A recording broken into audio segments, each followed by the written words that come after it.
하나님의 말씀 함께 보겠습니다. 민수기 13장 25절부터 33절까지입니다. 민수기 13장 25절부터 우리 말씀 교독합니다. 제가 25절 먼저 받들어 봉독합니다.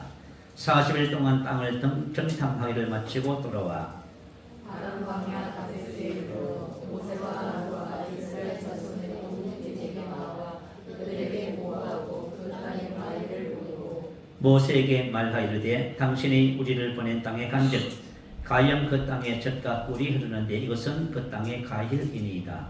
그러나 그 땅으로 주지는 강하고 성읍은 견고하고 시기 푸른하니라. 거기서 아낙 자손을 보았으며 아말렉 이건 남반 땅에 거주하고 헤딘과 여부스인과 아모리는 산지에 거주하고 가나안이는 해변과 유단가에 거주하되이다. 갈렙이 모세 앞에서 백성을 조용하게 하고 이르되 우리가 곧 올라가서 그 땅을 취하자 능히 이기리라 하나. 그와 함께 올라갔던 사람들은 이르되 우리는 능히 올라가서 그 백성을 치지 못하리라. 그들은 우리보다 강하니라 하고 이스라엘 자손한테서 그 정탐한 땅을 낙방하여 이르되 우리가 두루 다니며 정탐한 땅은 그 거주민을 삼키는 땅이요 거기서 온 모든 백성은 신실하니 장대한 자들이며 함께 씁니다. 거기서 네피림 후손인 아낙 자손의 거인들을 보았나니 우리는 스스로 보기도 메뚜기 같으니 그들이 보기도 그와 같았을 것이니라. 아멘. 오늘 함께 읽은 이 본문은 12명의 정탐꾼이 보고하는 내용을 담고 있습니다. 12명의 정탐꾼 이야기는 민수기 13장 1절부터 쭉 나와 있어요. 정복할 기업을 주신 가나안 땅을 정복하기 위해서 전쟁을 위해서 미리 12명의 정탐꾼을 보냈습니다. 각 지파에서 가장 특출한 젊은이를 선발했겠지요. 그리고 그들은 40일 동안 가나안 땅 구석구석을 정탐한 다음에 이렇게 보고한 내용을 담고 있습니다. 27절부터 29절에 보면은 10명의 정탐꾼이 먼저 보고한 내용을 담고 있지요. 이 보고의 내용은 뭐냐 하면 한마디로 그것은 난공불락의 요새입니다. 그 백성들은 강한 용사들입니다. 그리고 아낙 자손의 거인 사나운 전사들을 보았습니다.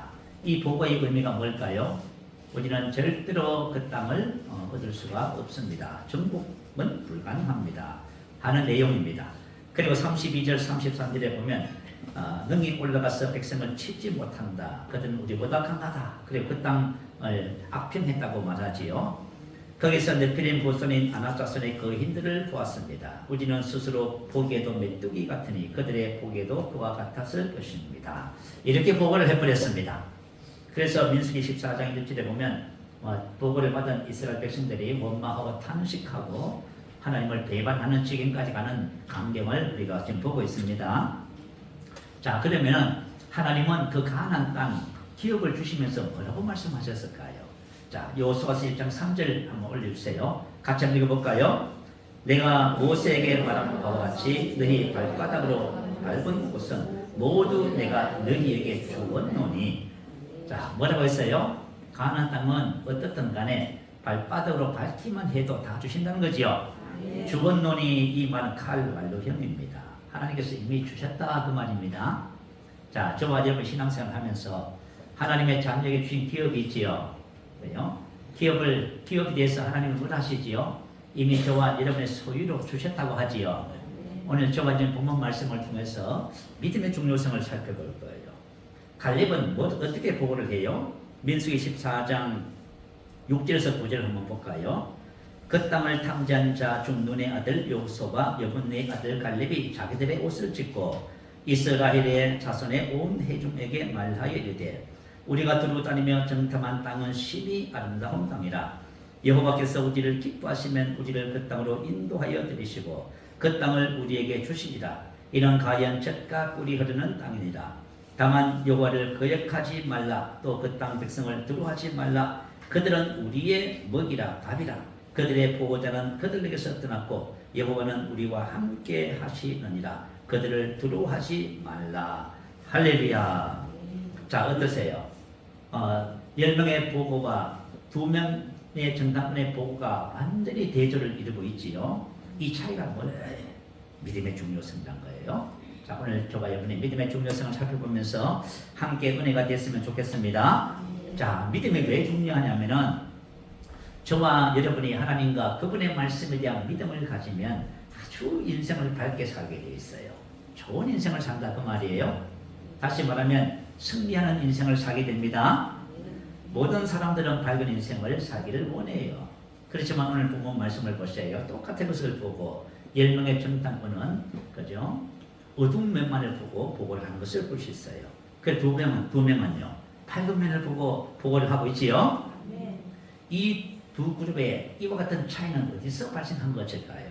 자, 한번 하나님의 말씀을 한번 들어볼까요? 민수기 14장 11절은 하나님께서 이렇게 말씀하셔요. 여호와께서 모세에게 이르시되 이 백성이 어느 때까지 나를 멸시하겠느냐? 내가 그들 중에 많은 이적을 행하였으나 어느 때까지 나를 믿지 않겠느냐? 자, 이스라엘 백성들이 이렇게 반응하는 이유가 뭐라고 했어요? 그것은 하나님을 믿지 않아서 그렇다 그 말이에요. 하나님의 말씀을 믿지 않아서 그런 것뿐이에요. 그래서 하나님을 믿지 않는 이것을 가지고 하나님은 뭐라고 표현해요? 어느 때까지 나를 멸시하겠느냐 이렇게 표현을 하셨습니다.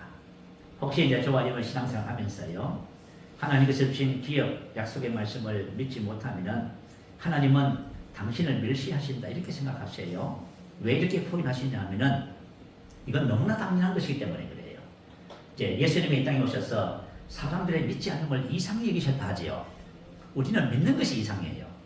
그런데 예수님은 믿지 않는 것이 이상하게 여기셔요. 왜냐하면 너무나 당연한 것인데 진리인데 그것을 받아들이지 못하면 이상하게 생각하시는 거예요.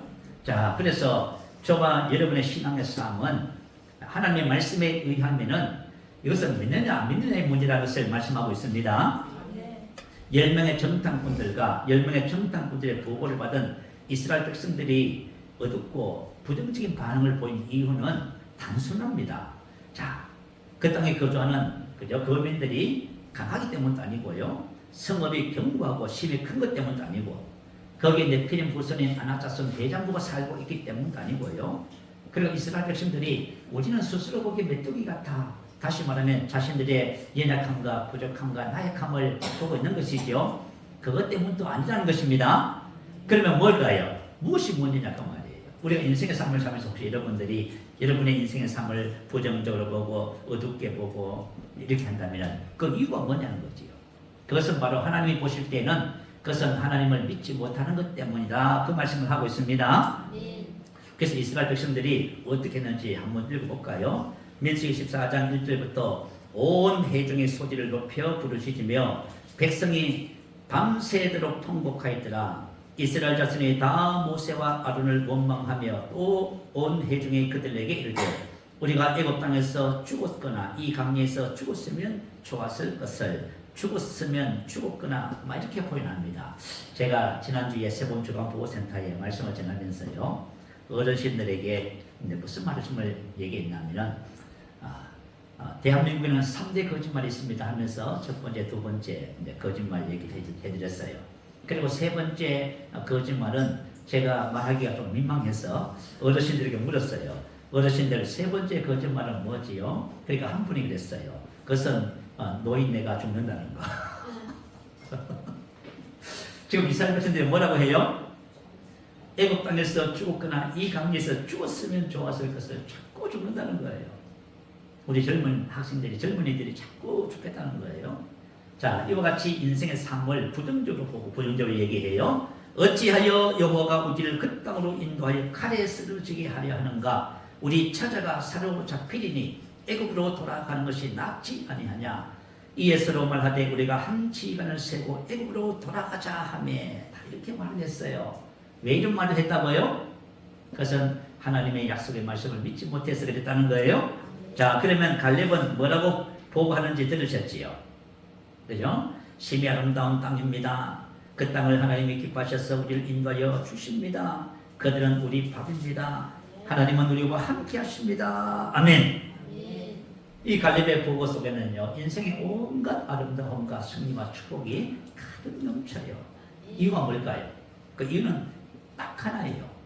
여러분이 이것을 딱 빠뜨리면 여러분 인생이 어두워지기 시작해요. 딱 하나가 뭐냐 하면 민수기 14장 24절에 딱 나와 있어요. 그러나 내 종 갈렙은 그 마음이 그들과 달라서 나를 온전히 따랐은즉 그가 갔던 땅으로 내가 그를 인도하여 드리니 그의 자손이 그 땅을 차지하리라. 아멘. 바로 하나님을 온전히 따랐다. 믿음의 결과다 그 말입니다. 여러분 인생의 삶에 어떤 사람의 입에는 담대함, 용기, 사랑, 거룩, 의, 승리, 축복, 신성한 건강, 승리, 아브라함 복을 이야기해요. 왜 그런 이야기를 해요? 그것은 그가 하나님의 약속의 말씀을 믿는 믿음 때문에 그렇습니다. 믿음이 바로 저와 여러분의 인생의 삶을 긍정적이고 아름답게 만들어 갑니다. 베토벤 아시죠? 천재 음악가가 부르지요. 이 베토벤은 어느 때나 다르게 늘 오후에 산책을 한다고 하네요. 산책에서 돌아왔습니다. 그리고 그날 저녁에 밤에 잠을 자는데 갑자기 고열이 나면서 청각, 귀가 들리지 않기 시작했습니다. 그래서 그 다음날 급하게 병원을 쫓아갔지요. 근데 병원에서 이미 늦었다고 하면서 30세 젊은 나이에 음악가가 뒤에 청각을 잃어가기 시작했습니다. 이건 사형 선물을 받은 것이나 다름이 없지요. 그러나 베토벤은 음악 인생이 끝장이 난 것이 아니라 그때부터 오히려 아주 유명한 월광곡을 비롯해서 심포니 등 세상의 명곡이라 부르는 그런 작품들을 만들기 시작했어요. 왜 그랬을까요? 그가 하나님을 의지했답니다. 그래서 하나님께로부터 힘을 얻었다 그래요. 그리고 자신에게 이렇게 달렸다고 말합니다. 잃어버린 것은 육체의 기쁨이야. 내게는 마음의 귀가 있어. 이 귀는 영혼의 음악을 분명히 들을 수 있어. 이렇게. 그래서 베토벤은 마음에서 일어나는 불신앙, 어두움 모든 것을 다 걷어냈다고 합니다. 하나님을 의지해서 인생을 여러분 그런 거예요. 여러분 우리가 인생을 살아보면요, 인생에는 두 가지 삶이 있어요. 자, 여러분 플러스 인생이 있고 마이너스 인생이 있어요. 플러스 인생이 뭘까요? 여러분의 인생에 하나님을 더하는 거예요. 나의 인생에 하나님을 더하면 갈렙처럼 이렇게 돼요. 하나님이 우리와 함께 하십니다. 하나님을 더하잖아요. 그런데 하나님을 빼버리면요, 여호수아와 갈렙 외에 10명의 정탐꾼을 누구를 뺐어요?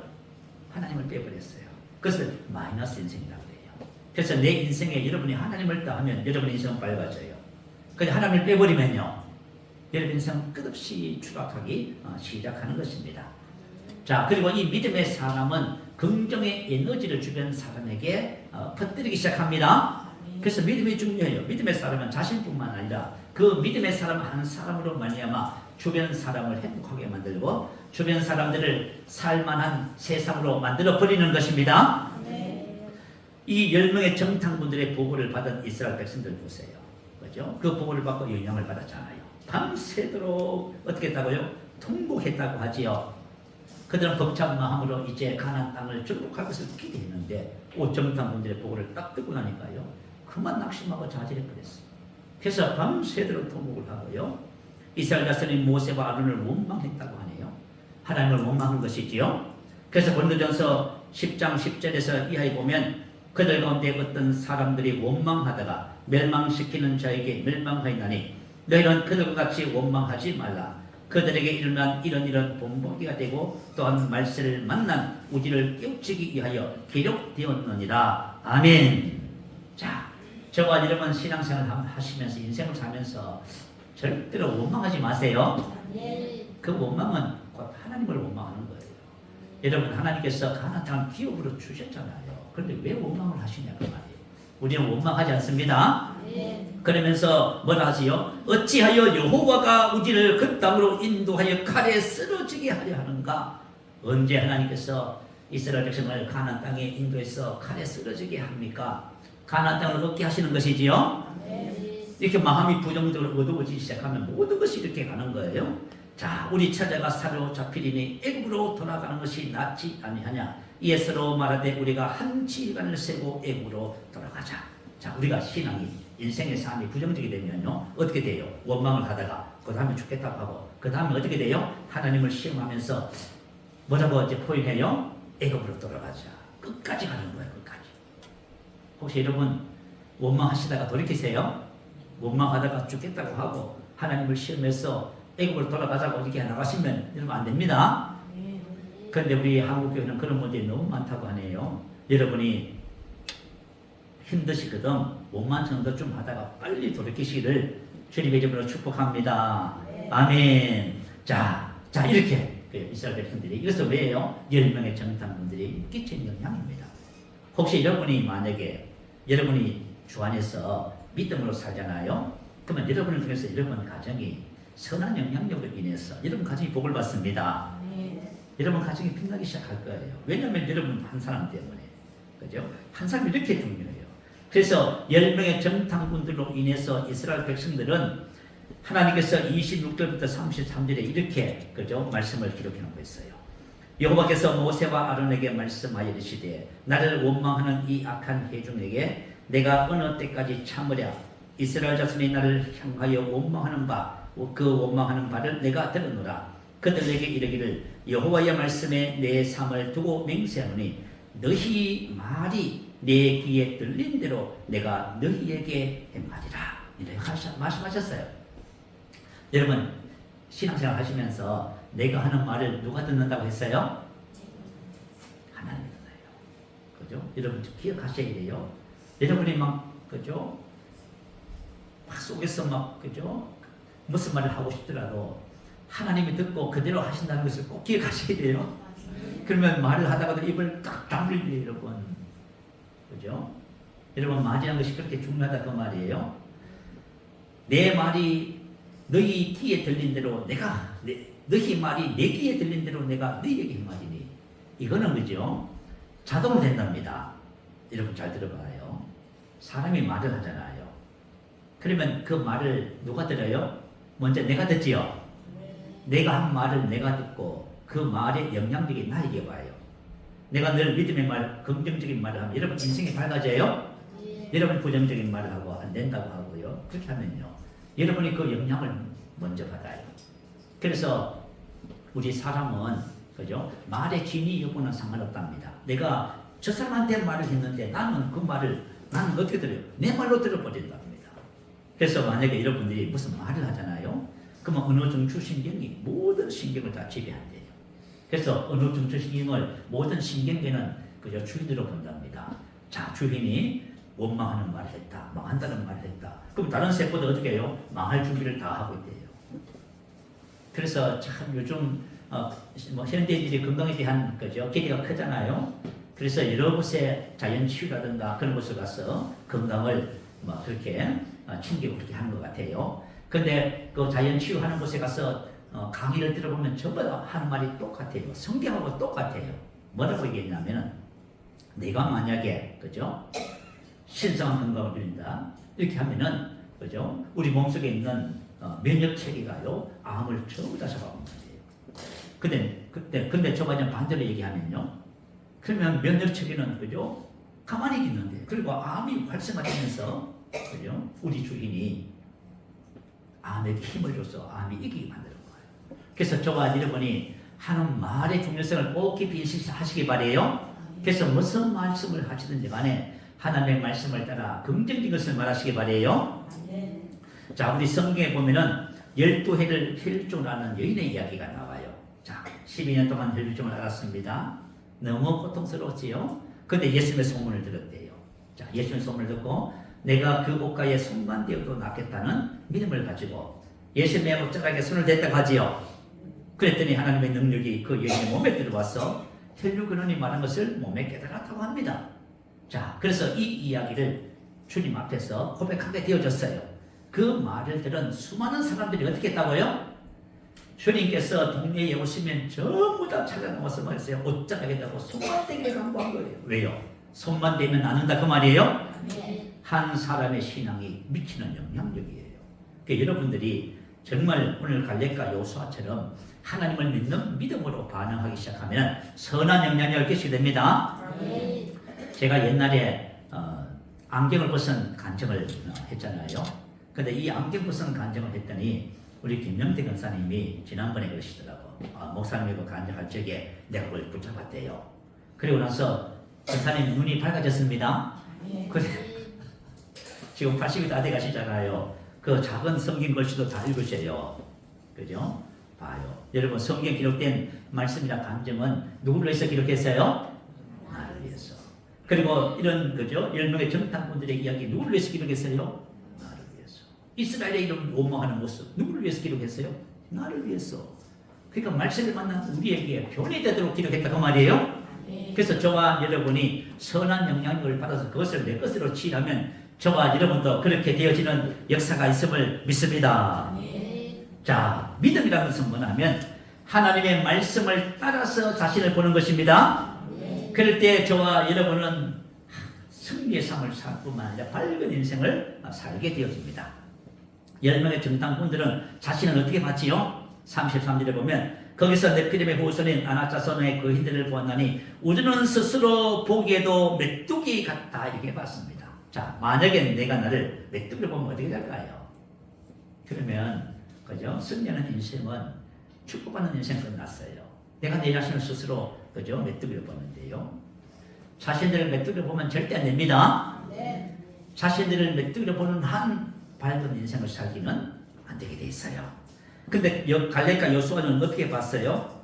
갈렙과 여호수아는 똑같은 것을 봤음에도 불구하고 다르게 봤어요. 뭐라고 봤잖아. 자, 9절 말씀 제가 민수기 14장 9절 읽어드릴게요.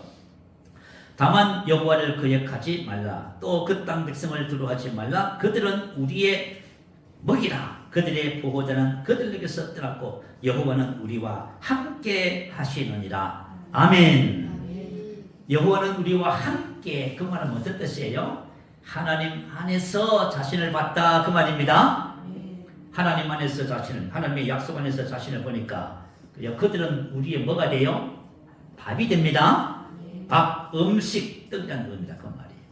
이 말은 무슨 뜻일까요? 그 정복하는 거 누워서 떡 먹기다 그 말이에요. 그런데 이게 불가능하다고 하네. 여러분 인생의 삶의 문제가 해결되는 것이 불가능해요? 누워서 떡 먹기입니다. 아시겠죠? 여러분 우리 뭐가 그래요? 쉬운 것을 가지고 뭐라고 표현해요? 누워서 떡 먹기를 하지요. 지금 갈렙이 하는 말이 뭡니까? 그들은 우리의 밥이다. 누워서 떡 먹기다 그 말이잖아요. 그죠? 그 문제 해결하는 것이 쉽다 그 말이에요. 그런데 말이죠, 우리가 하나님 안에서 보지 않으니까 문제 해결이 그렇게 어려운 거예요. 자, 우리가 인생을 살면서 세상에 사람들이 겪는 문제가 해결되나요? 안 돼요. 다 덮어놓고 살아요. 세상적인 방법은 어느 정도 그죠? 해결 보지만 그러나 결과적으로는 해결이 안 돼요. 근데 저와 여러분이 그리스도 안에 있는 우리 자신을 발견하면 전부 문제에서 빠져나옵니다. 자, 하나님이 보시듯이 자신을 본 거예요. 그분이에요. 그들은 우리의 먹이라. 그리고 뭐지요? 그것은 우리의 밥이기 때문에 이 일을 통해서 우리가 뭐예요? 모든 좋은 것을 공급받는다. 그 뜻이죠. 이거 봐요. 아, 세상에 어떻게 이런 말을 할 수 있을까? 똑같은 것을 봤는데 어떤 사람은 이렇게 말하는데 어떤 사람은 이렇게 말을 해버리네. 그것은 한 가지 단순한 것 때문에 그래. 뭐요? 하나님이 우리와 함께 할렐루야 플러스 인생을 살았다 그 말이에요. 그런데 10명의 정탐꾼은 누굴 빼버렸어요? 거기서 하나님을 빼버리고 자기들만 보니까 메뚜기같이 보이지요. 이게 되는 거예요. 자, 하나님께서 말씀하시는 저와 여러분은 어떤 존재일까요? 에베소서 5장 8절 9절에 보니까요. 너희가 전에는 어둠이더니 이제는 주 안에서 빛이라. 빛의 자녀들처럼 행하라. 아멘. 이제는 주님 안에서 뭐라고요? 주님 안에서 이 말은 주님과 연합했다. 주님과 하나가 됐다 그 말이에요. 이제 나를 어떻게 봐야 돼요? 주님 안에서 봐야 돼요. 주님께서 보시듯이 날 보는 겁니다. 주님은 우리 안에 계신 주님은 빛이지요. 그러면 저와 여러분은 뭐예요? 빛입니다. 야, 너 빛이에요. 저하고 이제 저희 아내하고 믿음의 교제를 나누는 목사님 부부가 계셔요. 지난주인가 지지난주에 통화를 하면서 감정을 하시더라고요. 그래서 여러분 도움이 될 것 같아서 좀 나누고 싶어요. 목사님 이분도 그죠? 사모님하고 갈등이 있었대요. 여러분 이상해요. 부부는 보이지 않는 그런 감정적인 갈등이 있어요. 그죠? 미묘한 감정이 있어, 그죠? 근데 그게 여러분 평생하도 해결 안 돼요. 맞지요? 연세 많으신 분들 맞아요, 틀려요? 아니라면 뭐 아니고 해결 안 됩니다. 같이 사는 이상 해결 안 돼요. 누가 한 사람이 먼저 가든지 하면 어떻게 돼요? 딱 해결돼. 여러분 그때가 참으세요? 그때가 참으면 돼요. 그래 해결한대요. 이 목사님 부부도 미묘한 감정적인 과정이 있대요. 하루는 그죠? 이제 목사님이 화가 나가지고 리모컨을 던졌답니다. 근데 내가 좀 막 심하게 싸우고 그러면 아니잖아, 그죠? 던졌는데 그러고 나서 그렇게 이제 목사님 가정 부부는 그렇게 하고 나면은 며칠 말을 하느냐면 무슨 알겠지요? 그런데 이제 방에서 이제 사모님은 거실에 소파에 앉아 계시고 방에서 가만히 생각해 보니까 이거 말이죠. 누구든지 그리스도 안에 있으면 새로운 피조물이야. 이전 것은 지나갔으니 새 것이 됐지요. 아니 세상에 새로운 피조물이고 이전 것은 지나갔는데 새 것이 됐는데 이러고 있으면 안 되잖아요.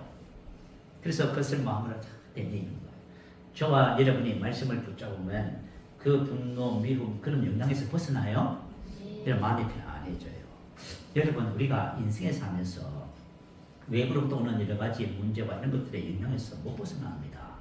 벗어나는 길은 그리스도 안에 있는 나를 고백하는 것밖에 없어요. 여러분이 그리스도 안에 있는 나를 고백하기 시작하면 여러분 다른 방법 안 돼요. 그죠? 누가 뭐 어떻게 해주고 안 돼요. 그리스도 안에 있는 나를 고백하기 시작하면 내가 받은 그 영향력에서 벗어나기 시작하는 거예요. 그래서 마음이 편안해지셔서 소파에 아내 곁에 가서 앉으셨답니다. 그리고 손을 그죠 하나 해서 이제 사모님의 이제 목에다가 탁 걸치고 사모님을 바라보면서 이렇게 말을 했대요. 나는 한 번도 당신에게 화를 낸 적이 없어요. 뭐 했다고요? 나는 한 번도 당신에게 화를 낸 적이 없다 그 말이에요. 여러분 새로운 피조물이 뭐지요? 이전 것은 죽어서 없어졌어요. 여러분이 과거에 상처 트라우마 있어 없어요? 여러분 누구에게 상처받았어요? 다 죽어서 없어졌어요. 여러분. 이걸 알아야 돼요. 아시겠죠? 그리스도 안에 있는 내가 진짜 나예요. 나머지는 죽어서 없어진 거예요? 이 맞는 말이에요. 나는 한 번도 당신에게 화를 낸 적이 없어요. 그래서 그 말을 들은 사모님 뭐했어요? 빵 터지셨대요. 그리고 이렇게 말했대요. 맞아요. 당신은 나에게 화를 낸 적이 한 번도 없어요. 그래서 부부가 같이 사실은 이 새로운 피조물을 해야 돼요. 그래야 이게 뭐가 장난이 맞는데 그죠? 그때부터 말이 신명해서 말이죠. 행복과 기쁨이 쏟아오르면서 부부 문제 해결됐다. 행복하다고. 너무 감사하다고. 그걸 간증을 하셨어요. 여러분 우리가 인생의 삶을 살면서 우리 관계라든가 질병이라든가 재정이라든가 문제 해결 안 됩니다. 아시겠죠?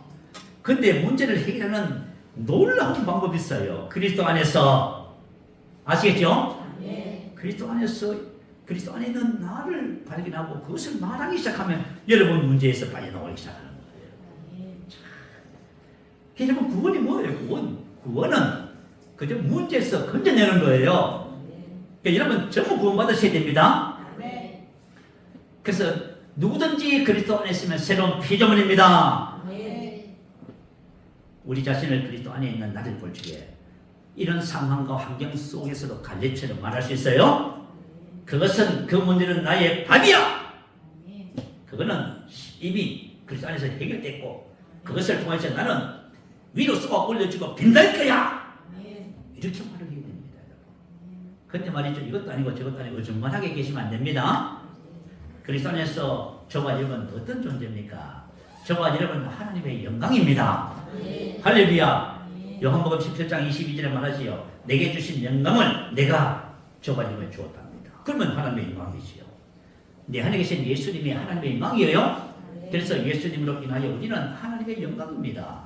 그래서 저와 여러분이 어느 곳에 가든지 간에 나는 하나님의 영광이라고 말해야 돼요. 그래서 나는 하나님의 영광으로 빛납니다 라고 말해야 됩니다. 그럴 때 하나님의 영광이 여러분을 통해서 나타나게 될 거예요. 저와 여러분 왕님의 제사장이죠. 하나님께서 우리를 왕과 제사장으로 삼으셨대요. 만드셨다 그 말이에요. 그래서 하나님이 그들이 땅에서 왕 노릇하리로다. 할렐루야. 우리는 환경과 상황에 지배받는 자가 아니고 환경과 상황을 변화시키는 자입니다. 생명과 경건의 습과 모든 것을 주신 소유자가 됐습니다. 하나님의 생명과 하나님적인 모든 것을 가지고 있어요. 혹시 여러분이 부족의식을 느끼고 안 된다고 말하고 그것은 뭐죠? 하나님을 여러분 인생에서 뺐어요. 여러분이 그리스도 안에서 그죠? 그리스도를 빼버리면 하나님을 빼버리면 여러분 우리는 아무것도 아니야. 아시겠죠? 생명과 경륜의 습관. 여러분 용서 못할 사람 없고 사랑 못할 사람 없어요? 하나님의 생명의 본성이 뭐예요? 사랑이잖아요. 우리는 항상 기뻐합니다.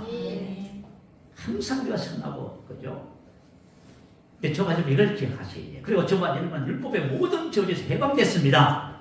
그리고 아브라함의 복이시요 예수 이름의 건설을 가지고 우리는 죽은 자를 가운데서 예수를 살리신 성령의 능력을 소유하고 있습니다. 이건 뭐예요? 그리스도 안에서 나를 보는 거예요. 갈렙이 지금 이 고백하고 있는 거예요. 아시겠지요? 갈렙이라는 사람은 정통 이스라엘 백성도 아니에요. 이방인인데, 그죠? 이스라엘로 귀환했습니다. 근데 이 사람이 하나님을 만나봤어. 하나님 안에서 자신을 본 거예요. 그럴 때 그는 승리자가 되는 것이에요. 여러분이 가지고 있는 고백 기도집 매일 나누는 말씀의 실제가 그리스도 안에 있는 우리를 말해주고 있어요. 여러분 그것을 붙잡으시기 바래요. 자, 큰 두 번째 믿음을 얻는 원리. 이것은 사람의 믿음이 아니고 바로 하나님의 믿음을 얻는 원리입니다. 자, 사람의 믿음이라 표현한 것은 뭐냐면 믿음은 작은데 그것에 사람의 감정이 포함되어 있다 그 말이에요. 10명의 정당분이 믿음이 없는 사람이 아니에요. 믿음을 갖고 있었습니다. 근데 믿음을 갖고 있었는데 환경과 상황이 그러니까요. 그 믿음이 순식간에 흔들려 버렸습니다. 그래서 우리가 이것을 그냥 적은 믿음이라 표현하고요. 그냥 사람의 믿음이다 이렇게 표현을 해요. 그러나 갈렙의 믿음은 어떤 믿음이에요? 하나님의 믿음을 가지고 있습니다. 내가 하나님의 믿음을 가지면 환경과 상황과 증상과 그죠? 사람들의 말에 의해서 흔들리지 않아요. 그것과 상관없이 우리는 견고하게진다는 사실을 기억하셔야 돼요. 자, 하나님께서 이스라엘 백성을 애굽에서 구원해내셨어요. 근데 이스라엘 백성들이 하나님께서 구원받을 적에는 전적인 하나님 은혜지요. 여러분 생각해 보세요. 10가지 기적을 통해서 애굽에서 출애굽했어요. 그죠? 그리고 홍해가 갈라지면서 그들이 광야에서 만나를 먹었습니다. 이 모든 과정이 뭐예요? 하나님의 전부 은혜입니다. 그래서 하나님이 모세에게 이렇게 말했어요. 너희는 가만히 있어. 하나님이 너희 하나님인 줄을 알지어다. 딱 그랬어요. 그런데 광야에서 뭘 하기 시작했어요? 믿음을 훈련하기 시작했어요. 여러분 봐요. 우리가 구원을 받잖아요. 이 구원받는 믿음하고 가나안 땅을 정복하는 믿음은 달라요. 여러분 우리가 구원받는 믿음. 자, 예를 들어서 우리 이제 진영상 우리 형제를 위해서 기도하고 있잖아요. 진영상 형제님이 그동안 신앙생활 안 했던 모양입니다. 그런데 암 전이가 되어가지고 지금 치료하면서 그분이 마음으로 하나님을 의지한 것 같아요. 여러분 중요해요. 내가 하나님을 의지하는 것 그게 중요한 겁니다. 왜냐하면은 성경을 보고 예배도 참석을 하는 것 같아요. 하나님이 뭐라고 감동을 주셨냐 하면은 새생명교회에 가서 목사님에게 안수 기도를 받으란다는 겁니다. 안수 기도를 받으면 그냥 그 감동을 받았대요. 그럼 왜 그런 감동을 받아요? 그가 하나님을 의지했다는 뜻이에요. 그래서 여러분 이세호 집사님을 찾아왔어요. 그래서 뭐 그냥 우리 같이 모여서 그냥 늘 하듯이 대화 나누고요. 기도해드렸어요. 그래서 이제 항암 치료를 2번 받았대요. 자, 이 본 수술을 하기 위해서는 전이된 것을 이제 작게 만들어야 되니까 표적 항암을 한다고 하네요. 그런데 2번 항암을 했는데, 그죠? 이세호 집사님이 우리 전사님에게 전화를 했대요. 뭐냐면 늘 이렇게 암이 이렇게 소리 잡힌 거예요. 그런데 암이 안 잡힌대요. 그래가지고 이세호 집사가 기적이 일어났대요. 아니 하나님께서 하시자면 하지요. 그죠? 네. 여러분 하나님은 눈치 못하신 일이 없어요. 근데 그것을 가지고 우리는 그죠? 무슨 믿음이냐면 구원받는 믿음이라 불러요. 자, 그러나 가나안 땅을 얻는 정복하는 믿음은 또 다른 거예요. 저와 여러분 신앙생활하면서 이런 생각을 해요. 그죠? 능력, 은사, 기름 부음 기도해서 순간적으로 막 복을 받고 그죠? 뭐 이런 기대를 해요. 그러나 그런 기대는 영적 성장하고는 아무 상관없어요. 영적 성장하고는 아무 상관없어요. 뭐 영적 성장이 뭐냐면 영적 성장이 이런 거예요. 하나님의 말씀을 통해서 우리의 인격이 주님을 닮아가는 거예요. 그래서 영으로 기능하는 하나님의 사람이 되는 게 영적 성령이에요. 그래서 뭐 우리가 그죠? 막 뭔가 대단한 일을 하고 그죠? 하나님의 역사가 나타나고 물론 필요하지요. 그러나 그것을 가지고 영적 성장이라고는 부르지 않아요. 그래서 우리 한국교회 목사님들과 성도님들은 은사와 그죠? 기름 부음 이런 것들을 되게 사모합니다. 자, 저도 이제 목회를 하면서요. 어떤 마음을 가졌냐 하면은 능력 받아서 목회를 잘하고 싶었습니다. 그래서 옛날에 신학생 때도요. 추석날 그죠? 삼각산에 금식하러 간 거예요. 왜요? 능력 받아서 목회 잘하려고요. 꿈에도 소원은 뭐예요? 우리 한국교회 목사님들의 꿈에도 소원은 능력 받아서 목회 잘하는 것. 무슨 알겠지요? 그래서 부천 집회를 갔어요. 외국에서 오신 목사님이 기름 부음 사역을 한대요. 임파테이션 한다 하지요. 능력을 전이시킨다 그 말이에요. 집회를 갔더니 그죠? 사람들이 엄청 낮은데도 그렇고 많이 모였더라고요. 그래서 목사님께서 말씀을 전하시고 난 다음에 기도 받으실 분을 초청을 했어요. 그랬더니 어떤 일이 벌어졌어요? 그 앉아 계신 분들 전부 다 앞으로 나가요. 그러니까 사회를 보는 게 놀래가지고 질서를 지켜야 됩니다. 그러면 저는 나갔을까 안 나갔을까요? 당연히 나갔지요. 왜요? 능력 받아야 되니까. 야, 참. 제가 그죠? 기도 받고 능력 받으려고 일어섰는데 주님이 저한테 뭐라고 하셨냐면 물으시더라고요. 가끔씩 주님의 음성이 들려요. 어떻게 물으시냐면 너 왜 기도 받으려고 하니? 그러시더라고요. 그래서 제가 뭐라고 대답했다고요? 능력 받아서 목회 잘하려고요. 지금 생각하니까 엄청 부끄러워요. 하나님이 물으시는데 능력 받아서 목회 잘한다 말이 도대체 뭔 말이에요 도대체. 그러니까 뭐냐면 정신이 오락가락 해가지고 지금 뭔가 분간이 안 되는 거예요. 하나님이 내 안에서 말씀하신 능력 받아서 목회 잘하려고요. 그랬단 말이에요. 그때 주님이 딱 뭐라고 하셨냐면 나는 너의 목자란다 그러시더라고요. 그래서 처음에는요 이게 뭔 말인지 몰랐어요. 그럼 목자시구나. 그러면 주님 기도 안 받아도 되는구나 그 뜻을 생각했어. 그래서 안 나갔지요. 근데 지금 가만히 생각해 보니까요 주님이 우리의 목자가 되신다는 말은 우리를 어떻게 하냐 양육하시는 분이죠. 성장시키는 분이에요. 저와 여러분은 성장해야만 합니다. 물론 능력이 필요하고 은사가 필요하고요 예언이 필요하고요 환상이 필요하고 입신도 필요하고 다 필요해요. 그러나 그것이 영적 성장을 가져다 주지 않아요. 영적 성장은 다른 차원의 문제예요. 아시겠죠? 자, 그러면 우리가 믿음을 얻는 원리에 대해서 같이 한번 살펴보십시다. 자, 믿음을 얻는 원리. 우리 성경 한번 찾아볼까요? 누가복음 8장 9절에서 15절 말씀 찾아서 읽어보시면서 자, 우리가 믿음을 얻는 원리, 영적 성장의 원리를 한번 살펴보겠습니다. 자, 누가복음 8장 9절부터 15절입니다. 제가 가지고 있는 성경 103페이지에 있습니다. 자, 제가 읽고 설명해 드릴게요. 제자들이 이 비유의 뜻을 물으니 이르시되 하나님 나라의 비밀을 아는 것이 너희에게는 허락되었으나 다른 사람에게는 비유로 하나니 이는 그들로 보아도 보지 못하고 들어도 깨닫지 못하게 하려 합니다. 이 비유는 이러하니라. 씨는 하나님의 말씀이요. 자, 지금 예수님께서 제자들에게 우리에게 하나님 나라의 비밀을 말씀해 주고 있습니다. 하나님 나라의 비밀을 말씀해 주시는 거예요. 그러니까 하나님 나라의 비밀은 하나님께서 예수님이 말씀해 주지 않으면 우리가 절대로 몰라요. 그래서 비밀을 말씀해 주시는 거예요. 그 비밀은 뭐냐 하면은 씨는 하나님의 말씀입니다. 할렐루야. 씨가 뭐예요? 하나님의 말씀이 씨지요. 하나님의 말씀이 뭐냐? 믿음의 씨앗이다 그 말이에요. 자, 로마서 10장 17절 말씀 올려주세요. 같이 한번 읽어보십시다. 시작. 믿음은 들음에서 나며 들음은 그리스도의 말씀으로 말미암았느니라. 자, 하나님의 말씀 그리스도의 말씀이 뭐냐 하면 바로 믿음의 씨입니다. 믿음의 씨. 그래서 로마서 10장 8절은 우리가 전파하는 믿음의 말씀이다 이렇게 됐어요. 고백 기도집에 나와 있는 모든 말씀은 믿음의 말씀이에요. 말씀이 씨라고 하는 의미가 뭘까요? 말씀이 씨라고 하는 의미는 그런 거예요. 말씀은 반드시 역사한다는 의미입니다. 말씀은 결코 실패하지 않습니다. 혹시 농사를 지어 보신 분이 콩을 심었습니다. 그럼 반드시 뭐가 나요? 실패하지 않네요. 말씀이 바로 그렇다 그 말이에요. 내가 만약에 치유의 말씀을 심었어요. 그러면 뭐가 나요? 치유. 그러면 축복의 말씀을 심으면요. 참 안 돼요. 말씀은 절대 절대로 쉽지 않습니다.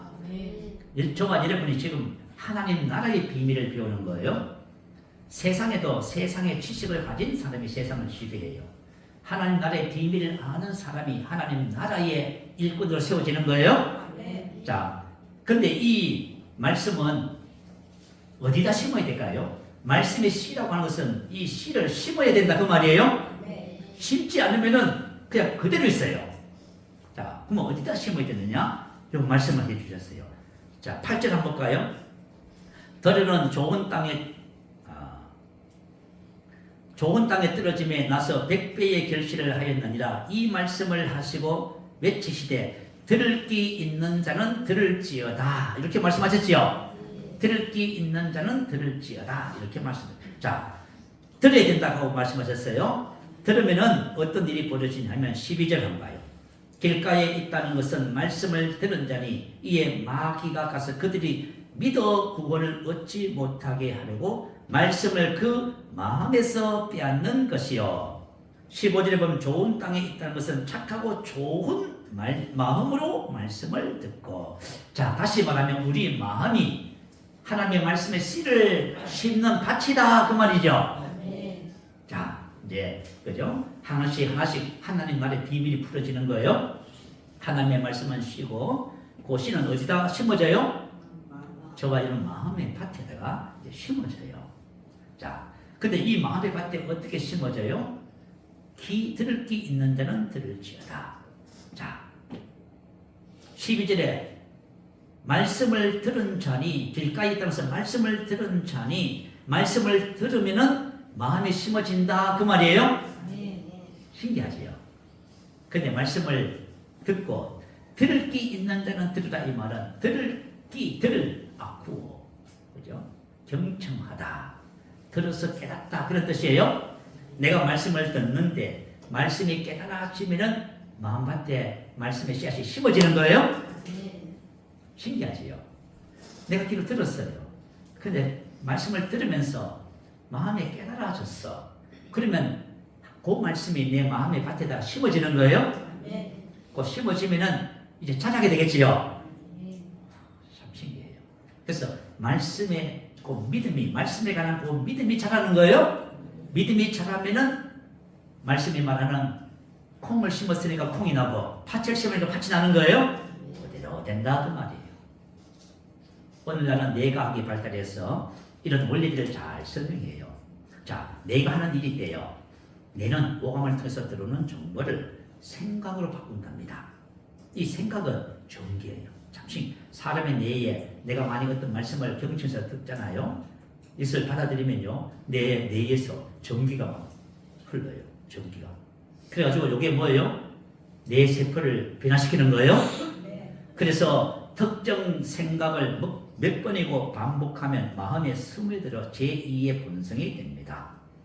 주기적이고 체계적으로 반복된 생각은 잠재의식에 스며들어 습관이 됩니다. 바로 저와 여러분이 말씀을 마음에 심는 논리예요. 말씀을 듣고요, 이 마음에 탁 심어지는 거예요. 그래서 믿음은 들음에서부터 난다 그 말이에요. 그럼 누구의 말을 들어야 돼요? 그리스도의 말씀을 들어야 된다 그 말이에요. 내가 그리스도의 말씀을 여러분들이 그리스도의 말씀을 매일 듣는 방법이 있어요. 여러분이 고백 기도집을 펴놓고 여러분 입으로 자꾸 고백하세요. 그러면 여러분이 계속 듣지요. 바로 그거예요. 여러분이 이제 영적 성장하고 믿음을 얻기를 원하시면 그렇게 하시면 돼요. 그걸 안 하시면은 여러분이 교회를 이렇게 다니셔도 믿음을 얻지를 못해요. 믿음을 얻어도 그거 다 빼앗겨요. 자, 우리 네 종류의 마음밭에 대해서 좀 설명하는 거예요. 자, 우리가 어떤 마음밭이고 어떻게 되는지 한번 살펴보십시다. 자, 첫 번째 마음밭이 바로 12절 길가입니다. 길가에 있다는 것은 말씀을 들은 자니 이에 마귀가 가서 그들의 믿어 구원을 얻지 못하게 하려고 말씀을 그 마음에서 빼앗는 것이요. 자, 길가에 있다는 것은 말씀을 이 사람이 들었대요. 그런데 이 말씀이 마음밭에 심어지지가 않네요. 무슨 이야기지요? 말씀을 듣는데 내가 부주의해서 그런지 경청을 안 해서 그런지 마음이 내 마음밭에 심어지지가 않아요. 깨달아지지가 않아요. 근데 성경에는 뭐라고 기록했냐면은 죄의 유혹으로 완고하게 되지 않도록 하라. 너희 마음을 완고하게 하지 말라. 이렇게 하셨습니다. 내 마음이 완고하면은 말씀을 들어도 마음밭에 말씀이 심어지지가 않아요. 그러면 어떻게 한다고요? 새들이 와서 마귀가 와서 그 마음밭에 심어지지 않고 바깥에 나와 있으니까 그것을 다 걷어가지요. 왜 걷어가요? 믿어 구원받지 못하게 하려고. 말씀이 심어져서 믿음 안에서 성장하면 구원받습니다. 아멘. 여러분이 지금 가지고 있는 그 문제에서 전부 다 해방돼요. 그죠? 근데 안 된단 말이에요.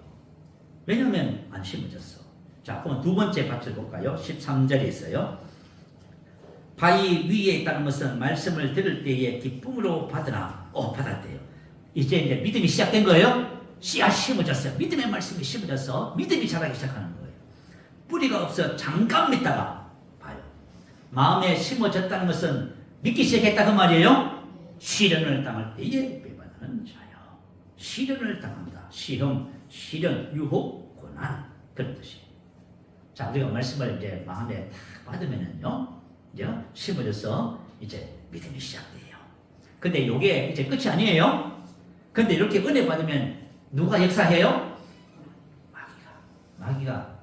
마귀처럼 알고 그걸 뺏어가요. 믿음을 빼앗아가는 거예요. 말씀을 다 걷어가요. 본문의 정탐 분들이 그랬어요. 가서 딱 보니까 시험 들어버렸어. 그죠? 이스라엘 백성들이 기대하고 있었는데 딱 넘어져버렸어. 자, 이 베드로의 경우를 한번 살펴볼까요? 누가복음 22장 31절에 보면 시몬아 시몬아 보라 사단이 너희를 밀가부르듯 하려고 천구 요구하였으나 이렇게 말해요. 다시 말하면 예수님의 제자들을 사단이 밀가부르듯 하려고, 다시 말하면 밀을 가부르는 거 알죠? 체에다가 놓고 막 흔들어 버리죠.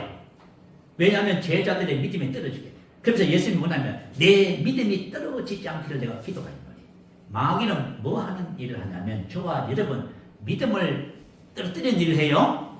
왜요? 믿음이 자라면 기적이 일어나니까. 여러분 구원받지 못하게 그렇게 하는 거예요. 왜 우리가 문제가 해결이 안 돼요? 안 되는 이유는 바로 이 문제예요. 은혜는 받는데 나 새로운 필요를 아는데 늘 그 자리에서 머물러 있어요. 그래서 시몬아 시몬아 보라 사단이 너희를 밀가부르다 요구했다 하면 청구했다. 무엇의 양도를 요구했다 그 말이에요. 근데 예수님께서 사단의 요구를 허락을 하셔요. 참 희한하지요. 아니 예수님께서 왜 허락을 하시지? 그리고 나서는 너희 믿음이 떨어지지 않기를 기도로 받쳐주셨다 그 말이에요. 네. 그 참 이상하지요. 그 왜 그랬을까요? 저와 여러분의 믿음은 반드시 뭘 통과해야 돼요? 시험을 통과해야 돼요? 네. 시험을 통과해야 바른 믿음이 되는 거예요. 여러분 지금 만약에 흥분해가지고 그죠? 나는 그죠? 나는 장로기 때문에 다 알고 있다고요.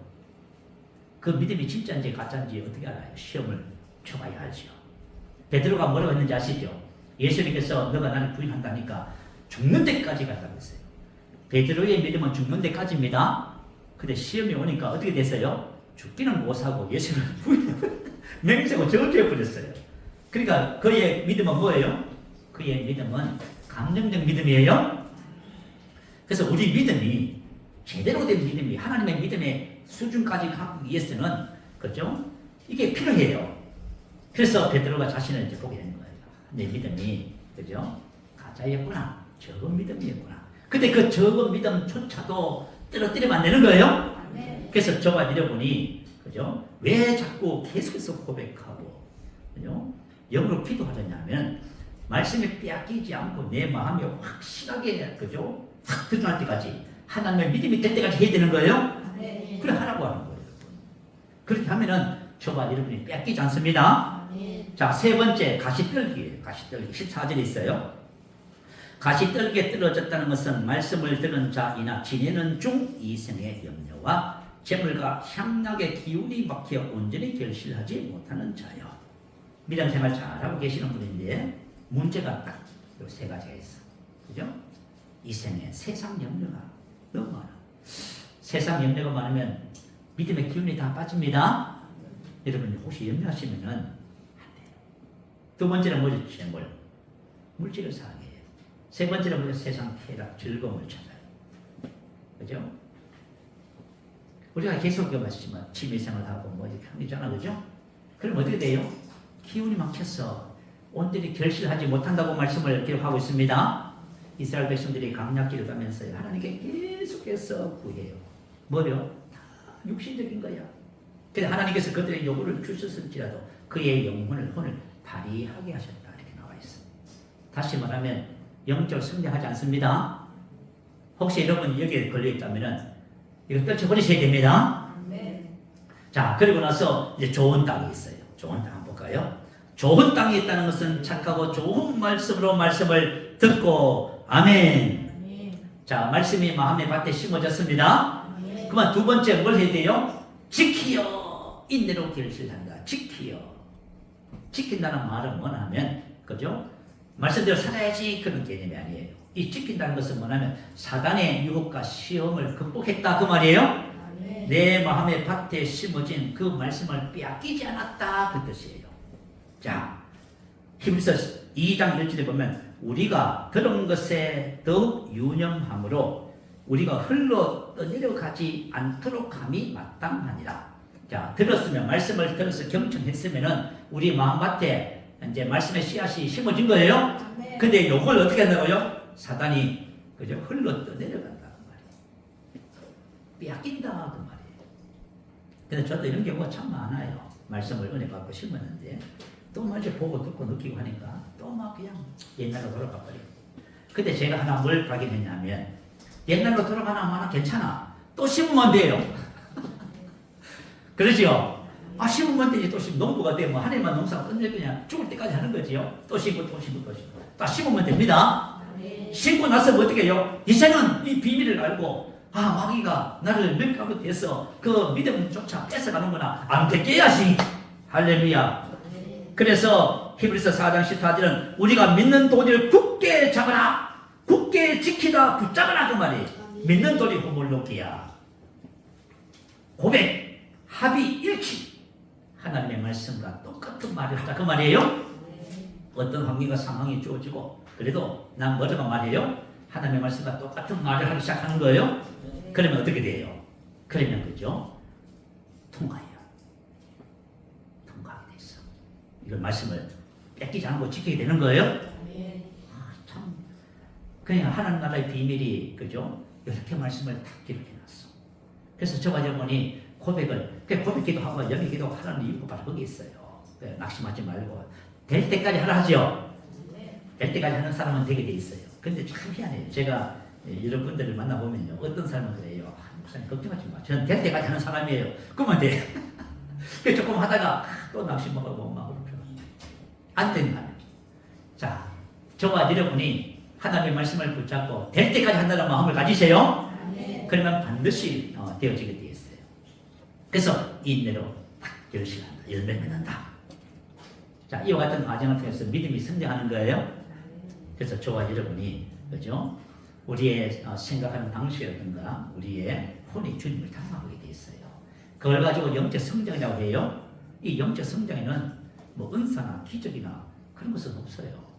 영적 성장은 믿음의 훈련을 통해서 되는 거예요. 우리 학생들이 그죠? 수학을 돌파하려면 얼마나 수학에 그죠? 집중해야 돼요. 똑같아요. 우리 믿음 생활도 그런 겁니다. 그래서 여러분들이 하나님께서 주신 가나안 땅은 저와 여러분 주신 기업이에요. 근데 이스라엘 백성들이 못 얻잖아. 그죠? 그것은 뭐예요? 믿음의 훈련에 실패해서 그래요. 저와 여러분 믿음의 훈련에 실패하지 마세요.